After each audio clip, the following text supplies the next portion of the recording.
Today's guest is Koby Nehusthan from Israel. It was actually one of the homies in our Homeopathy Hangout Facebook group who told me about Koby's interesting work, and I was so grateful for the introduction because today's interview is really fascinating. So I wanted to take a quick opportunity to invite you to join our Facebook group if you haven't already. It's called Homeopathy Hangout, and it's a great opportunity to chat with fellow listeners about past episodes and to suggest new guests for our show like Koby. So Koby has been interested in natural ways of healing since he was a teenager. He's not only a homeopath, but he's also trained in Chinese medicine, Ayurvedic medicine, and Tibetan medicine.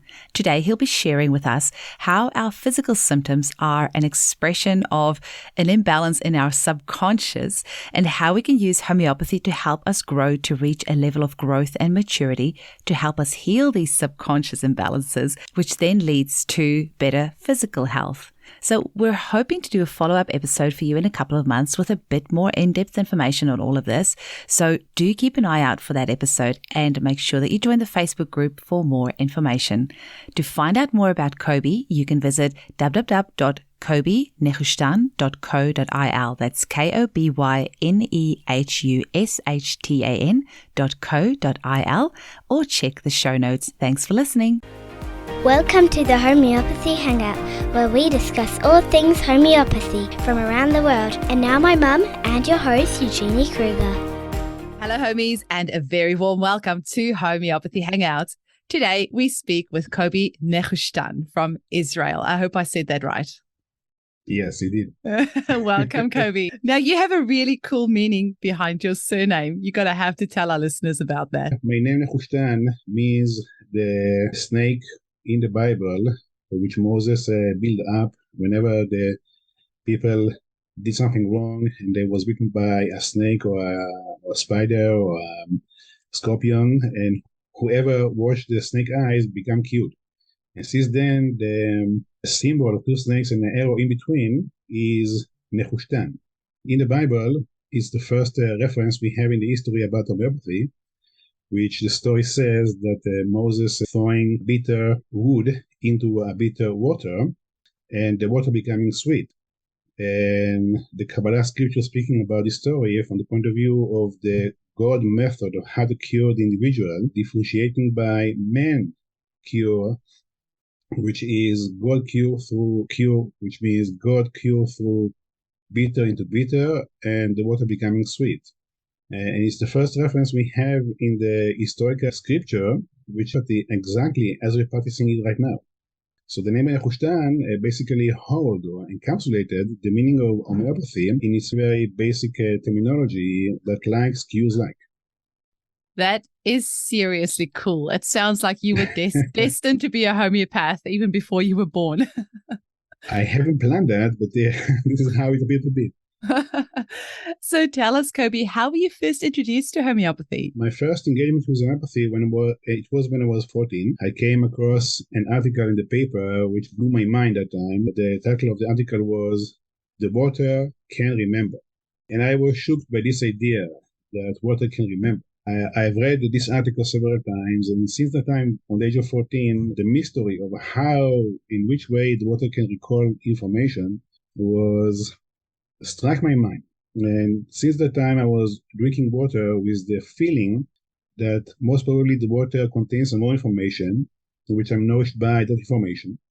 And I was trying to detect whether I can feel or whether I see in myself any kind of a change after a glass of water to see if that glass of water contains some information which was hidden. After some time, I dropped this kind of awareness, and then at the age of 16, I came across the Organ of Medicine of Hahnemann, 6th edition. And I was trying to search in the book that time the answer for the question, in which way the water can recall knowledge. I couldn't find in that book that time. It was too complex, too difficult to understand, and I couldn't get the answer for this question. What is the procedure or the mechanism of the water who can recall knowledge? And this question from the age of 14 struck my mind, still in my mind to this very day, the mechanism of the universe that the water can recall knowledge. The main question which I had at the time is, what is the quality of the knowledge which water can remember? And what is the quantity? To which degree? What is the amount of information which water can recall? Later on, I came to homeopathy when I was approximately 25. I was studying acupuncture, and then in that 4 program, there was also some seminars of homeopathy which was included. Then I came more deeply into it, again, with the question how water can remember. Then at the age of 26, 7, I met Judge Vithoulkas. And since then, this is what I'm doing. I saw him, we have a talk in Israel. Later on, he declared that he have a 4 program in Greece. And then I took that program. And since then, this is the main thing which I'm doing. I'm doing homeopathy as a result of meeting George Vithoulkas, who was a teacher to this very day. He's somebody who is quite an amazing individual. He was the one who opened up the door for me to practice homeopathy as I'm doing right now. The question of how water can remember is a question which is still have a mystery behind it. Although the many years of investigations through either scientific approach or either through spiritual Kabbalah scripture and Eastern scripture and so on, there is a mystery here which remains still, I would say, unrevealed. It's really an amazing thing. The mechanism of the water which can encapsulate knowledge to a degree which will shift the human organism. Later on, I was evolving in my own website. I was teaching myself homeopathy. I was trying to show how every remedy starts basically with the sensation and print or the vital force within the water. I have divided every remedy into 4 categories, in which the first category of how remedy produces an impact is because of the changeability of the vital force and the way the vital force is recalled within the water. Which means, although I evolved system of analysis of the remedy through 4 degrees, where the first part will be vital force, dynamic and mechanism, and then it will lead into physical symptom, and then it will lead automatically into emotional changes. And then the 4th degree will be how the mind form an attitude which give reasoning and explanation to the inner changes, which means 4th level to the remedy. Nevertheless, the question in which way water can recall knowledge, what is the quantity of the knowledge, and the vastness of the knowledge remains still a mystery, though I am still with this investigation for many years. From the age of 14 until now, right now I'm 55, which means for the last 41 years, this question is still occupies my mind. And I say humbly so that the answer is not. You know how synchronicity works, because just this morning I interviewed Veda Austin, who is a lady in New Zealand, and she photographs water. And she's put out some incredible work. And amongst things, she's also put homeopathic remedies in water and then photographed it. But she says that she's grappled with that same question. And she actually puts a Petri dish of water next to her bed while she's sleeping at night. And then the next morning she'll freeze it. And her dreams will actually crystallize in the water. It's just, it's mind-blowing. I've seen also these experiments. But again, what is the mechanism behind it? The mechanism of what is the quality behind the water who can have this kind of quality of remembrance. This is something which remains to me still a mystery. It absolutely does. Yeah, Veda mentioned about the water that's actually in the air around us and it's transmitted that way, because I was wondering, Bruce Lipton talks about the hydrogen bonds between the water molecules, which sends the information, but it's, I don't know, it's so fascinating. It's absolutely fascinating. Yeah, so you were so young to have thought about that question. I can't think that I ever thought about things like that when I was 14. I was... I think too cooped up in my own world, but that's a very existential question to be asking at age 14, far out. It definitely set you up. I was going to ask, because you said you met George Vithoulkas, actually before you started studying homeopathy. So were you at a lecture of his in Israel, or how did you encounter him? He came to Israel to give some seminar, and then I had the chance to have with him a chance in person, to meet him in a personal level, and to talk with him about several just general issues about life and about where we are right now in the world. And something about this person, when him talk, and I heard a master speaks, basically. I heard that a real master is speaking about homeopathy, and it really blew my mind to hear him describe homeopathy. At that time, I was already a full practitioner in acupuncture, and when I saw him and I met him, I came to a certain kind of a junction in acupuncture where I felt that time that whatever can I reach, clinically speaking, with acupuncture, I came to some kind of a limit. I knew what it can do, I knew what it can do, and I felt that there is a limit here. And I was looking for other methods which will solve clinical issues which acupuncture could not. And this is where I met Vithoulkas, and this is where I basically jumped into homeopathy until now. With all my vitality, with all my force. And this is what I'm doing until that time. And did you go and study in Greece or did you study online? No, it was in Greece. You went to Greece for the 4 years? It was in a period, like twice a year, and in between we will have lots of tasks to fulfill. I took it, yes, to a wonderful period. And I think George celebrated his 90th birthday this year, if I'm not mistaken. I think so, yes. Yeah. Yes. What an amazing Let us hope it will continue. He's amazing guy. Absolutely. Far out. Now, I have to ask you, Koby, what is homeopathy like in Israel? I put out the message in a few Facebook groups a few months ago because I really desperately want to find homeopaths from all areas of the world. And I was so excited when one of the listeners put me in touch with you. What is it like over there? Is it easy to access homeopathy? Do people use it? What is the general feel about it? Is it part of the public health system? Give us the goss. Well, I think the condition of homeopathy in Israel is different than in Europe or in Australia or in the States. We have the debates with the conventional medicine or the conventional authority about the legalization of homeopathy and about whether it's scientific or not. It's a continuous argument which we'll have through the dawn of homeopathy until now. I don't think here is different in any part of the world. We have many homeopaths, as a matter of fact. If the public people would like to be treated in the health system, they can have also homeopaths over there. There are some hospitals in which they have department of alternative medicine, especially when it comes to geriatric department or cancerous department. Over there, they will have alternative medicine which will help to relieve some symptoms. They will have over there as well homeopaths who work there, who already have some statistics and some capacity to show in which way some remedies can help to some symptomatology in cancer recovery after chemotherapy. Although they work through a palliative method, nevertheless, they are into the system. If people are interested about, they will have all the websites and all the information about how to approach homeopaths. I think it's quite popular.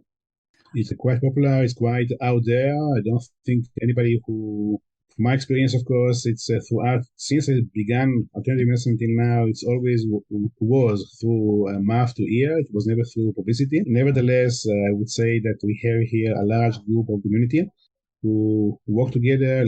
Last week we had a congregation meeting, which gets done once a week, once a year. We have activities in the congregation where we give seminars and we share knowledge. It's quite a live community. We have several schools here in Israel who is teaching homeopathy for the last, I would say, 40 years. Okay. Yes. For 40 years?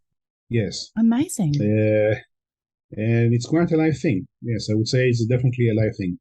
Wow, that's interesting. And I was just going to clarify. So are you saying that within the hospital, there is like a wing for alternative medicine, and you say it's more palliative, but there may be a homeopath in that area? Yes. Wow. See, what happened was in the Israeli health system, they differentiate it in a way which you will pay a monthly fee, which is not so much, it's quite low, but nevertheless, by that you will have a health security. And like a health insurance. I would say, that's right. And approximately 20 years ago, the medical conventional system totally, nowadays and those days, were totally against the whole idea about what is alternative medicine because of the debate whether it's scientific or not. But nevertheless, it came out from the people. The public demands it. And then it came to a degree of demand where the conventional dynamic could not refuse it anymore because of economic. Because if they will not come to us, they will go to people outside of our system. As a result, they began to evolve against the philosophical ideas, against their feelings, against their attitude about homeopathy. They began to evolve the possibility to be treated through homeopathy under their own umbrella, so to say, which was a kind of a conflict from their eyes, but nevertheless, they did it because of their interest of economics. So the public demand. Yes, and as the time get by, also in the hospital, they saw that there is a demand within the hospital to be treated by homeopathy. As a result, they allow homeopathy to be a part of a palliative dynamic where the conventional doctors are controlling it or observing it, or when it comes to chemotherapy or to some kind of other diseases, which will be treated mainly through conventional medicine alongside homeopathy. So as the year went by, we have more and more homeopaths who give a kind of statistics in which way, for example, Nux vomica will take away vomiting after chemotherapy.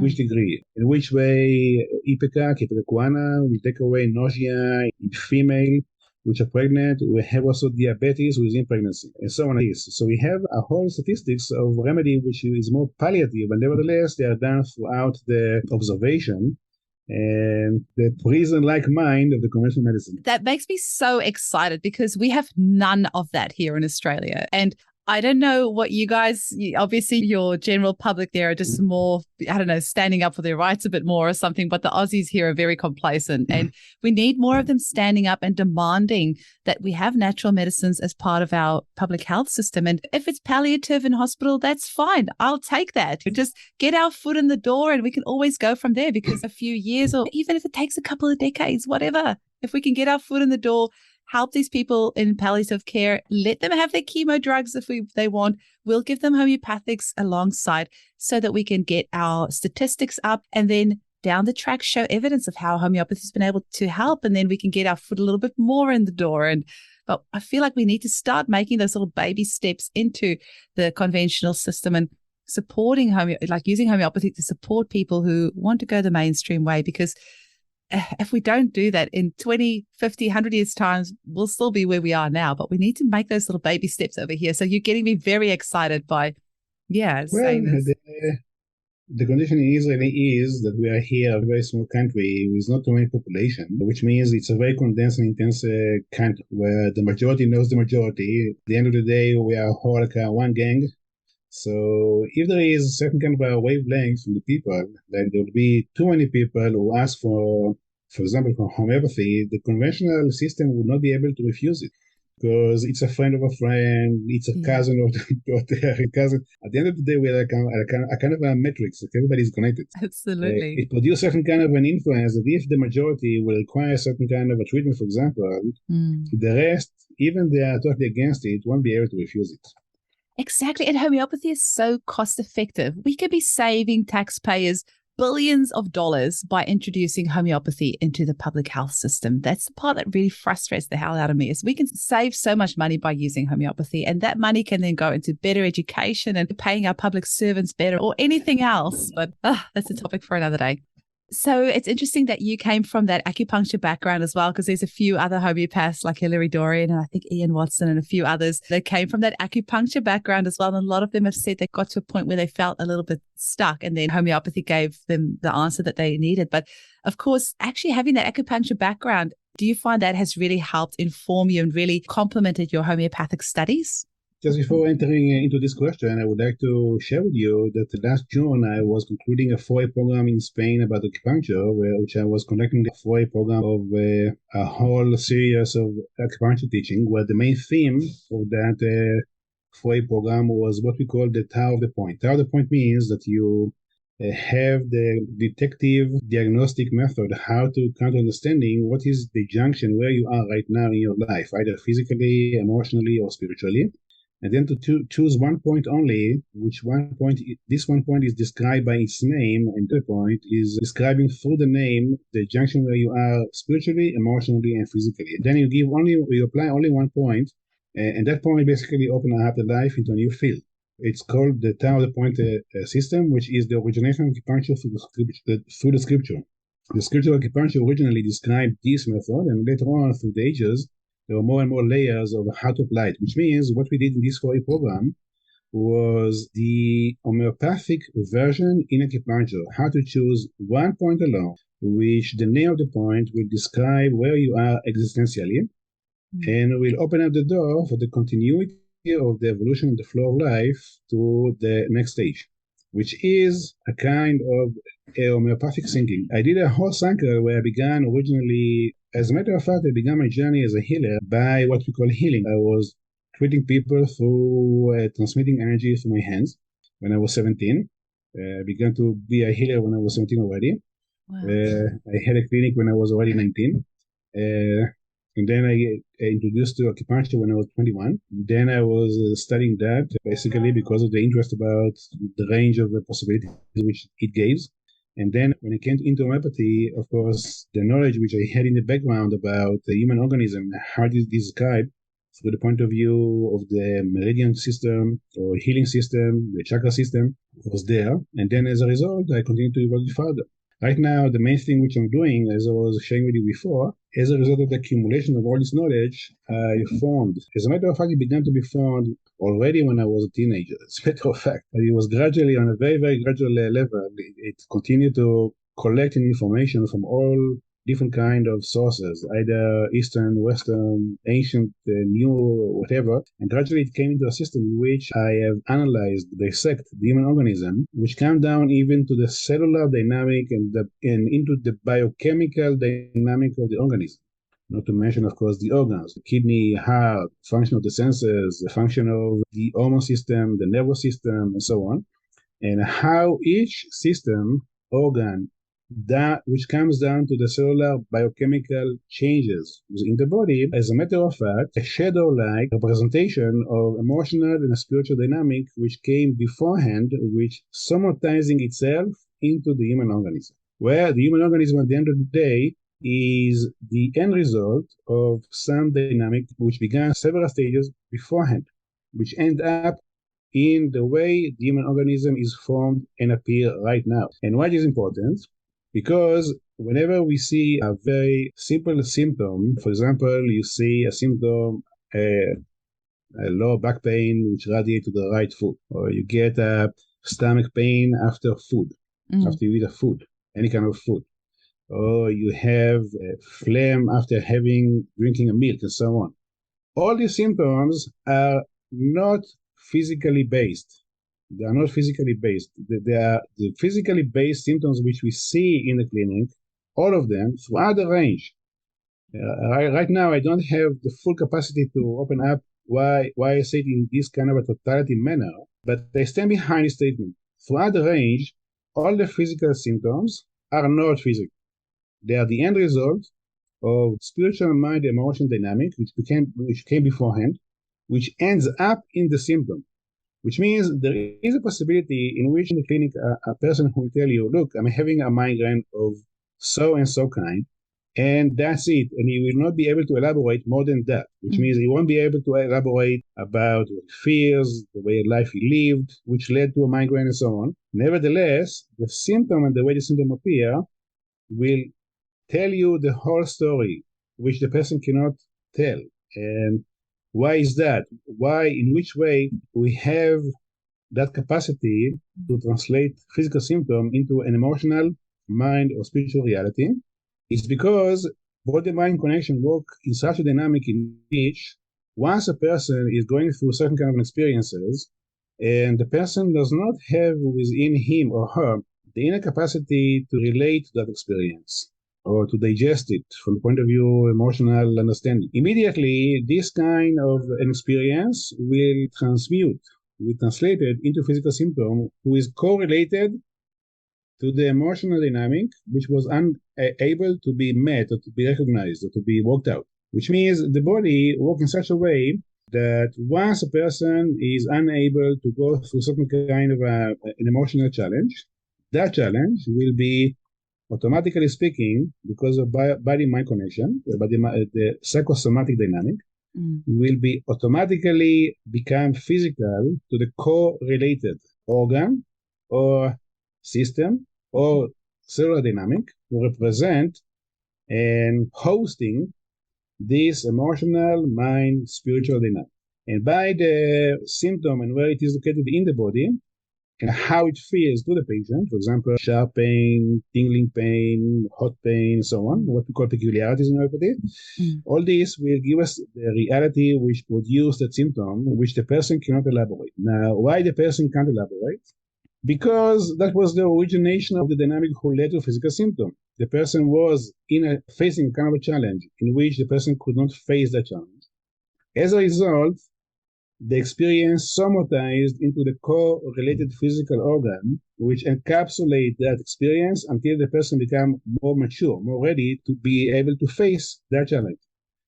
Which means the physical symptoms are what we call the subconscious dynamic of the human organism, the unconscious dynamic of the human organism, which all the symptoms throughout the range, the unconscious of the things which somatize from emotional dynamic to the physical dynamic, waiting for the person to grow, to become more prepared, more with maturity. Once the person evolves at maturity, the symptoms will become cured. The symptoms will become transformed from physical symptom into something else. And this is where the remedy becomes so important. The remedy, if you understand this dynamic, and then how to find a remedy to correlate to the emotional dynamic which stands behind the physical symptom, this is the remedy which, as well, alongside recovering the symptom, also will lead to the growth and the maturity, which is required from the person to be able to become more, I would say, with the inner capacity to go through certain kind of an emotional offenses and to continue further the life. Which means all the knowledge which gradually throughout life, in a very gradual manner.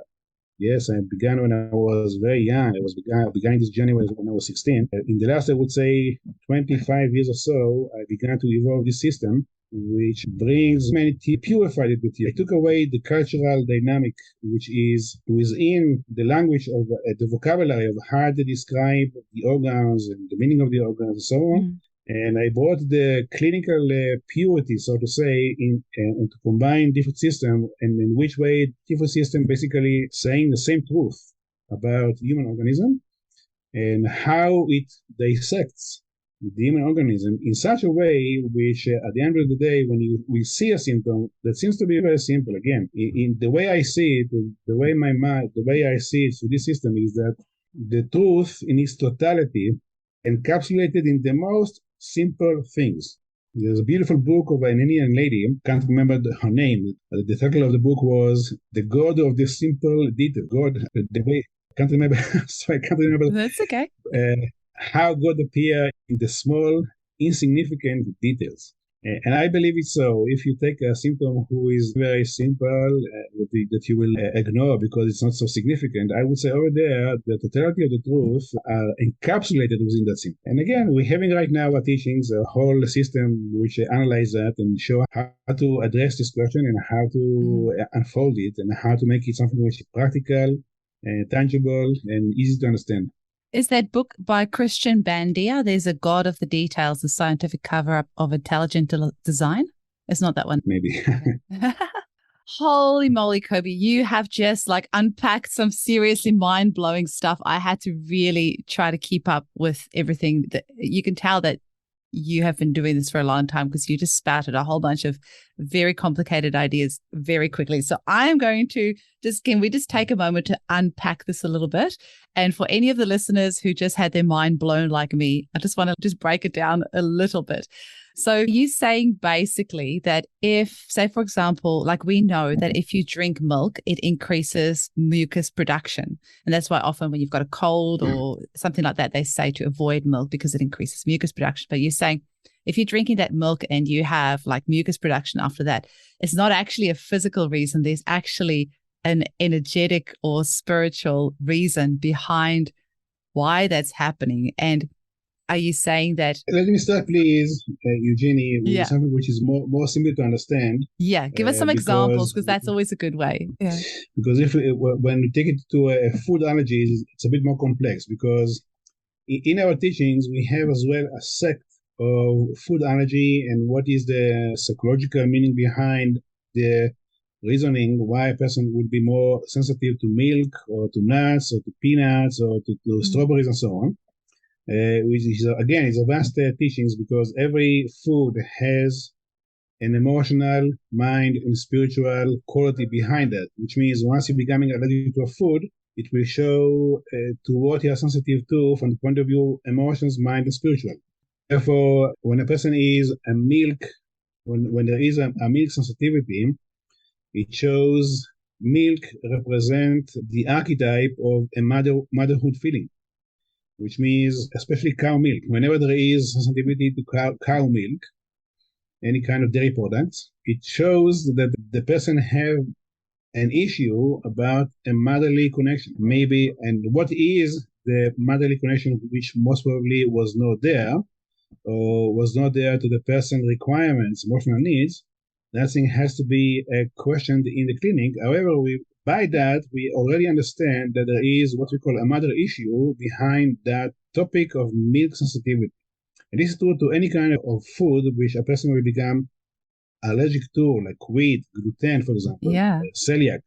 It's a very wide range of topic. If you want, we can have another talk only about that. Yeah. But right now, we'd like to focus more about the mind, emotions, spiritual meaning behind a symptom who is more common, for example, and to show you how it works. How did this system work?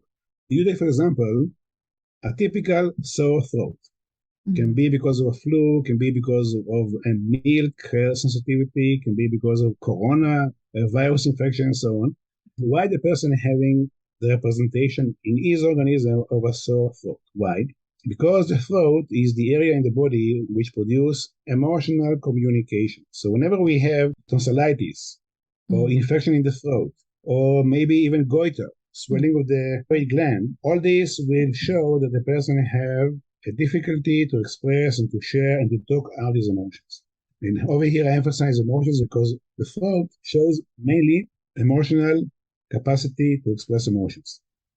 So how the person is able to speak out his emotions. If a person, for example, have tonsillitis and the pain is more, for example, on the right side indicates in our system practical approach to reality, and left side represents absorption, experiential, they need to stay with experience, which means if there is more tonsillitis who is swell and painful on the right side, it indicates that the person is facing the challenge of, in a practical manner, in which way you're communicating yourself, and find it to be an obstacle. If it will be on the left side, it will be in which way you can communicate yourself with others and allow the others to communicating themselves to you and to relate to what they feel. So over here we see duality of emotional exchange, either by being able to talk out your emotions, which will be the right side, being able to receive from others emotional dynamic, which will be on the left side. And by that, you can understand in which way clinically to approach it. Now, if you take, for example, sinusitis, this block, or there is a polyps, which is very common in children, or adenoids. There is a lack of capacity to smell. What is the nose? The nose is the organ.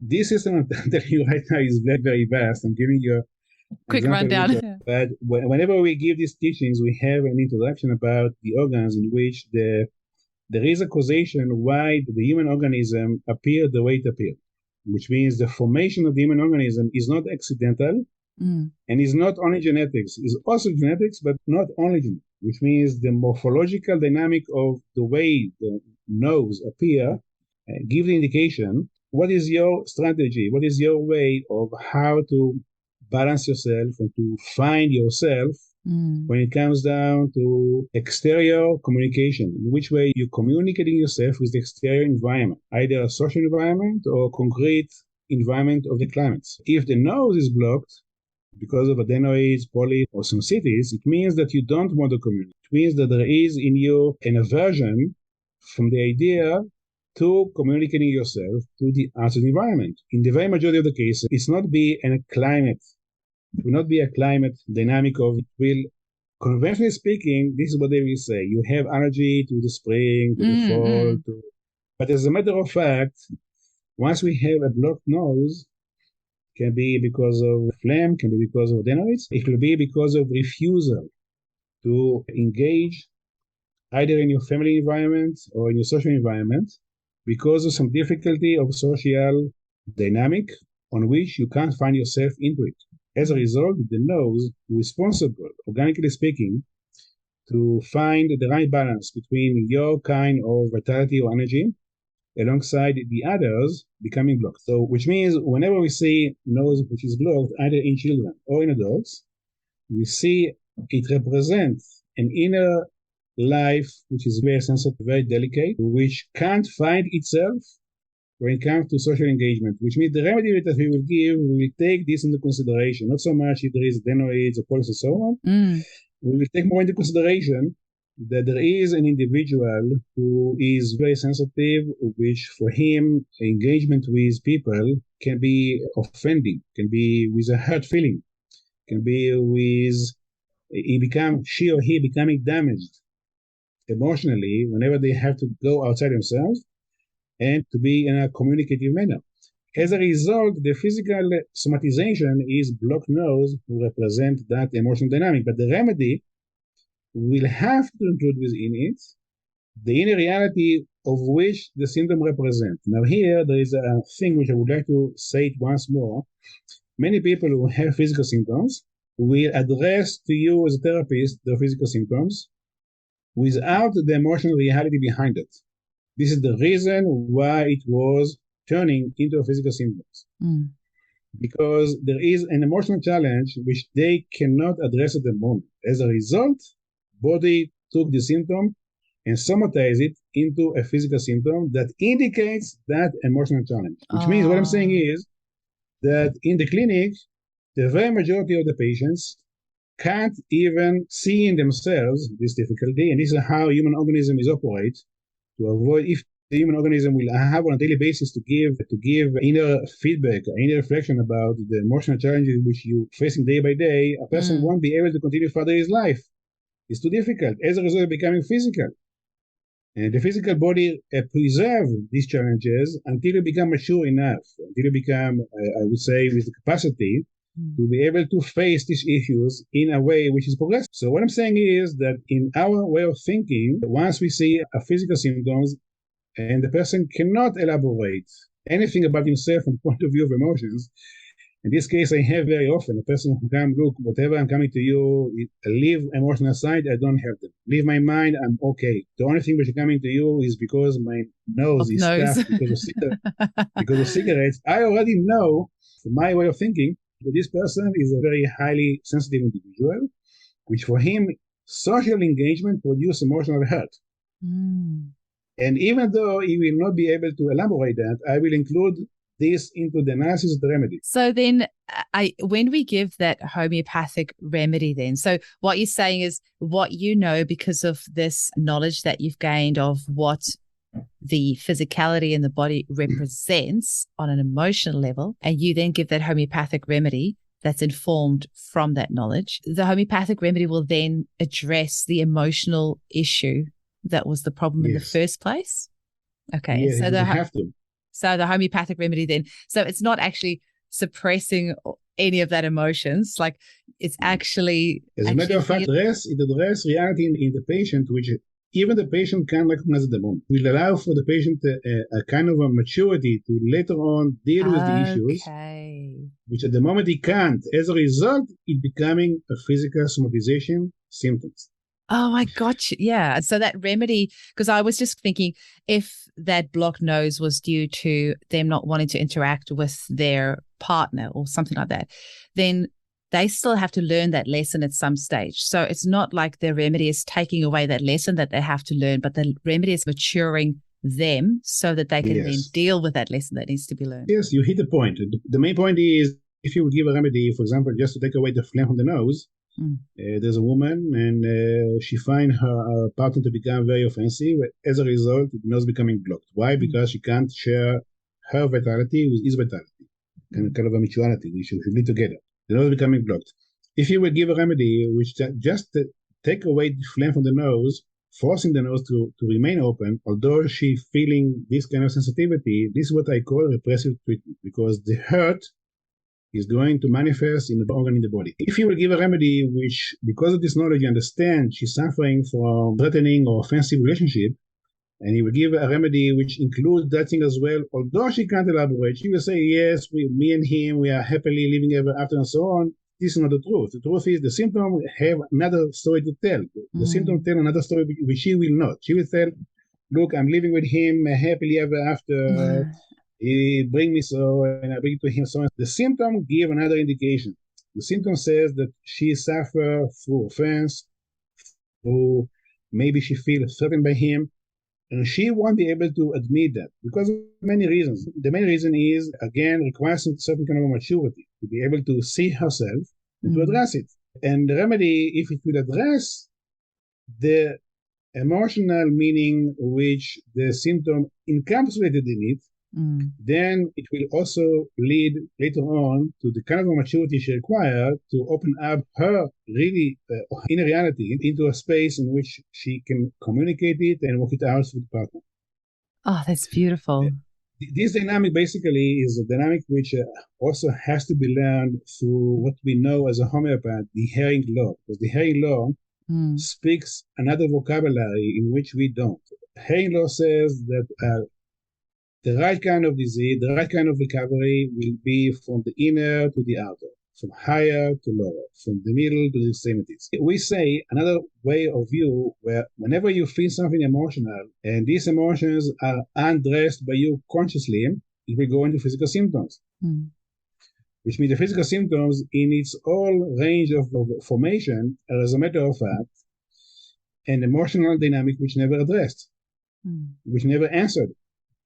Which over here we see a duality of how human organisms work through body-mind, which is a bit different than the hearing law. And maybe we will have another time in which we will open up this to understanding, and I will show you the subtleties and in which way the hearing law and the body-mind psychology have another kind of dynamic, another kind of rules, how to understand. I would say that our system that give a whole explanation, very thorough, nothing in our net of understanding is missing, I would say. Always there is more to have with more clarity, but the very basic things for a full understanding is is the very clear description that gives a very clear analysis to the emotional dynamic, which was the origination of any physical symptom, and how it will shift from emotion into physical and vice versa, and in which way it's differentiating itself from the hearing law. And where is the way it is a bit different? This certainly is very important to understand, because as you go into clinical dynamic, where hearing law will appear as a progressive or regressive treatment, and when it shows the progression of the person to be able to become mature enough. Again, when I say mature enough, what stands behind that is the basic understanding that you are here for a reason. Human life, by definition, is not an accidental phenomenon. It's not because it happened phenomenon.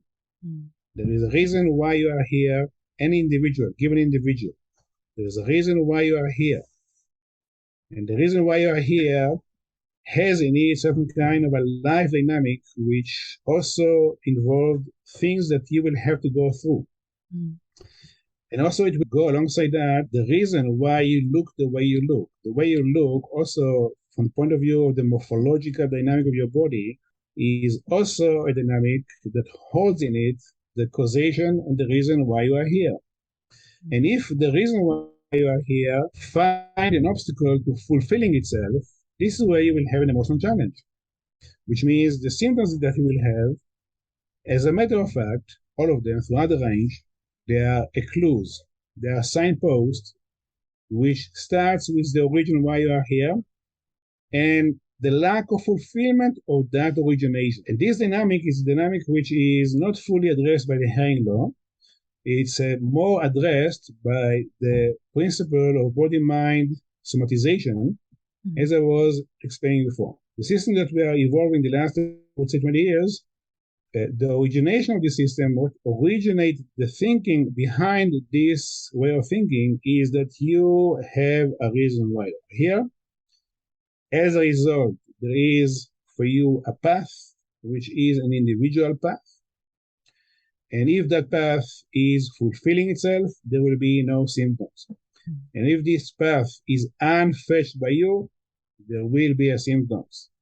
And the symptoms will show to you like a mirror-like, where the path is stagnated, where it's blocked. What are the symptoms? In many cases, it also give you the information what has to be done, the work which you should do, the kind of inner work you should do to take away the obstacle. Inner work has many variety how to approach it, but one of the basic ways how to approach inner work, I would say without homeopathy, it can't work. Why? Because homeopathy allows the maturity, which later on allows the person to have fruits from the inner work. People who lie on the couch of psychology for 20 years or so, and at the end of the 20 years, you know about the complexity, all details, but nothing have changed. For Christ's sake, nothing has changed. Every homeopath has stories like that of a client coming to see. Once you give the remedy, what the remedy does, it allows the inner work to have fruit. So over here, homeopathy is very important to the journey of human life. And the symptom, from the point of view of homeopathy, will give you the clues where the journey is basically stagnated. And also the symptom will encapsulate it with the symptom, within the symptom, the knowledge of the inner work which the person has to do because of the location and the formation and the sensation and the appearance of the symptom. All that will give you the indication about the inner work which has to be done. That is so interesting. I'm almost too scared to ask you because I was just thinking, as you're saying, I'm thinking, I have no symptoms. I must be in alignment, but I do have this left hip that's been annoying me. It's feeling, I had a big fall on it a few years ago when I was mountain boarding, but it's just this left hip. And I know, I think, is it the left side that's feminine and the right side is masculine, and one side is the right side about receiving and the left side about giving or something like that. So I think I'll have to go investigate my right hip. Oh, sorry, left hip. It's my left hip. Oh, that's so interesting. Do you find that people sometimes ask you if you're a mind reader or if you're psychic or something like that? Because you're obviously reading the symptoms of their body, and then do you ask them then if it's on the left? What I'm explaining to you right now have certain kind of qualities, which always I reminding myself since the very moment I began to deal with this, and also when I'm teaching, this is the first thing which I'm saying to my students about that, is that these teachings is not an academic teachings. It's not an academic university teachings, which means it's not a dry teaching. It's something which has two purposes. One is for you to have a mirror-like reflection where you are in your journey dynamic. And later on, it's also for you to have a clinical tool. And this knowledge is a knowledge which what makes and allow it to grow, what prepares the ground for its continuity, for allow you to go through this knowledge, is the basic purity, which you need to have when it comes to this knowledge. Why? Because this knowledge touches the root directly. And if there is an impure mind about the need, why to have this knowledge, to manipulate the other, to have tricks on the other, to have power on the other, to do mind game on the other, then this knowledge automatically blocked. This knowledge automatically will not evolve. It will fade away from your fingers. You will find it very dry, very boring. And many people in our culture, they seek for this kind of quick things, like how to read faces and how to read body language and so on. So they will have tools, how to read the other, and by that to manipulate the other. I totally against it. This is something which, for me, is totally against what I'm doing. This teaching, which I'm telling you right now, they are opening only in one atmosphere, in one space alone. Otherwise, it won't be open at all. I never made any usage out of it. If you will, once more, it won't be able to evolve.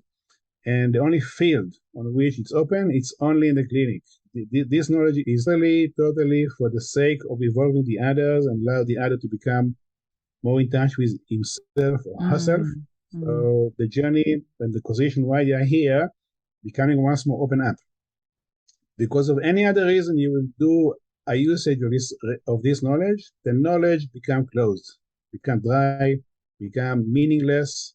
It will not work. It will not give you any real answer. This knowledge is a knowledge which originated from some sources which have certain kind of qualities. One of them is basic purity. And if this purity is not there, the knowledge automatically closed up, which means there is something here which is quite magical, as a matter of fact, and purity is a part of it. If there is no purity in your mind, why you are doing this, for what purpose, where you will not use it. You will be tempted to use it, I don't know, to do some kind of things. If you do this, the knowledge becoming detached from you, away from you. Wow. And again, this knowledge is for what purpose? When I say knowledge, to what I refer to existential knowledge that give you a reflection where you are in your journey, who relate to the causation why you are here, what happened in your life which did not allow that journey to continue further, and then how to unblock it, how to once more reconnect to the basic causation why you are here as a human being. And the symptom, all about them throughout the range, will show you a very precise mirror-like reflection where you are in your journey, the stages, and then what has to be done to take away the obstacle so the journey can continue further. Koby, where can we learn more about this? Here. Have you got any books or any courses is it just for homeopaths or is it for anyone that wants to learn this technique? Like, how can we find out more about this? I'm teaching this in Spain for the last 10 years. Over here, I teach in Israel for the last, I would say, 5 years. I have in my website around 250 articles about this. Oh, wow. Which in Hebrew, unfortunately. Oh, yeah, that's right. I keep forgetting that part. You gave me a challenge. I have given you a challenge. Yeah, you need to you need to be able to get this in a book or a format that we can use. This knowledge is for the homeopath, but more than that, is for any person who understands that human life is not an accidental phenomenon. Which means this knowledge is for everybody, for humanity, for the human race. It's not for, but as well for the therapist, either homeopath or either other kind of therapy who will have this knowledge. They will be able to have what we call a shortcut to the very, very basic essence of the causation. Why there's a human being, why there's a symptom, and what is the meaning of the symptom, and then what it means about the person. And later on, the symptom usually also give the understanding of how to relate to it. In alternative medicine, if you take the whole range of alternative medicine, like from healing, Reiki, Shiatsu, acupuncture, of course, homeopathy, the main thing which is lacking in our alternative medicine methods is the clarity of the mind. If you have clarity of the mind about the symptom, as Annaman was saying this, if the physician clearly perceives the things which has to be treated. So this clarity of mind about what is the point which has to be related to is the missing bit which in alternative medicine we are left. Once you have at any given field, no matter what you do, this clarity, very clarity about what is the condition of the person, why the person evolves the symptoms, the symptom meaning what about the person, what they come to reflect about the person. It will also give you automatically the inner tools how to address it, either through healing, acupuncture, and of course homeopathy. So this knowledge is for anybody who is understanding that human life is not accidental, it has purpose and causation. And the healing dynamic behind that is to allow that causation to appear in a full appearance in human life, which of course has as well certain kind of ramifications, which maybe we will address another time. I'm thinking we definitely need a part 2, 3, and 4. And I'm going to put the intention out there to the universe that somebody's going to be listening to this podcast and is going to reach out to you and translate all that Hebrew text into English and compile it into a book, which the rest of us can enjoy, because this is absolutely fascinating. Thank you so much for your time, Koby. Can you quickly tell our listeners where they can get hold of your work? It will be in the show notes as well, but just how you'd like people to get in touch with you and the work that you do. There is my website over there. There is information about the mail. My mail is there. My phone is there. Anybody can send a mail or a WhatsApp to anywhere in the world. We're having here in Israel several courses about the things which I explained shortly right now. These courses can be done anywhere in the world because of the Zoom and internet and how the world become a small village. So we can have either lectures or seminars which basically show or elaborates this path in a clear, tangible manner. And if anybody out there who is listening to it, who wants to get in touch to the next stage, please contact us. I just quickly popped onto the back end of my podcast where it tells you the statistics and stuff. And I've had 23 listeners from Israel this month. So there are 23 listeners in Israel out there listening to this podcast. So hopefully we'll add a few zeros to that after this episode. It was so fun chatting with you, Koby. My mind is literally blown. Thank you so much for your time. And I really look forward to speaking with you again. Thank you very much. I appreciate it.